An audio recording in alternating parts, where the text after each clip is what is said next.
Social মিডিয়ায় এই মুহূর্তে ব্যাপক চর্চার বিষয় হয়ে দাঁড়িয়েছে শফিকের সাম্প্রতিক কিছু ভাইরাল ভিডিও। বিভিন্ন পোস্টে দাবি করা হচ্ছে ভিডিওগুলোর বিষয়বস্তু নিয়ে নাকি অভিনেতা দেব খুবই অসন্তুষ্ট। এমনও বলা হচ্ছে ছোট বয়সী দর্শকরা এসব ভিডিও দেখে ভুল বার্তা পেতে পারে। এই আশঙ্কায় দেব নাকি প্রকাশ্য ক্ষোভ প্রকাশ করেছেন।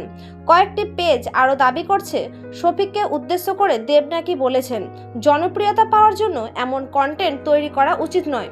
এসব পোস্ট ছড়িয়ে পড়তে শুরু হয়েছে তুমুল আলোচনা। কেউ বলছেন দুজনের মধ্যে বড় ধরনের বিরোধ তৈরি হয়েছে, আবার কেউ বলছেন খুব শিগগিরই এ নিয়ে আরও বড় বিতর্ক সামনে আসছে।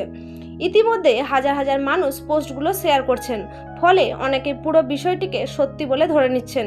কিন্তু আসল ঘটনা কি? সত্যি কি দেব এমন কোনো মন্তব্য করেছেন? আমাদের টিম বিষয়টি যাচাই করে দেখেছে। দেব শফিকের ভাইরাল ভিডিও নিয়ে ক্ষোভ প্রকাশ করেছেন বা তাকে সতর্ক করেছেন এমন কোনো নির্ভরযোগ্য তথ্য বা আনুষ্ঠানিক বক্তব্য পাওয়া যায়নি। অর্থাৎ সোশ্যাল মিডিয়ায় যে দাবি ছড়ানো হচ্ছে তার সত্যতা মেলেনি। তাই ভাইরাল পোস্ট দেখে বিশ্বাস না করে আগে তথ্য যাচাই করুন। এই বিষয় নিয়ে আপনার মতামত কি কমেন্ট করে জানান। যদি আপনি আমাদের চ্যানেলে নতুন হয়ে থাকেন তাহলে দয়া করে সাবস্ক্রাইব করুন।